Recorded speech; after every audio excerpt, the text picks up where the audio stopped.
Samantala po, patapos na ang taon pero may isa na naman tayong bagong instant milyonaryo na kababayan. Ito po yung matapos niyang mga panalunan ang winning ticket sa PCSO Lotto. Narito po ang winning numbers at jackpot prizes. Silipin natin sa report na ito. 4 na araw bago matapos ang taong 2023, isang kababayan natin ang naging instant milyonaryo.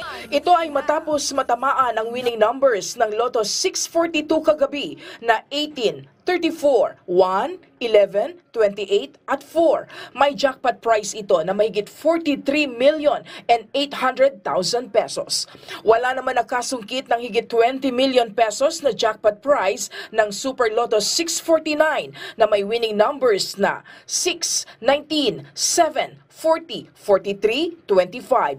Pero may chance pa kayo na maging milyonaryo bago mag-2024 dahil bukas na ang inaabangang draw ng Grand Lotto 655 na may tumataginting na jackpot prize na kalahating bilyong piso o higit 570 million pesos.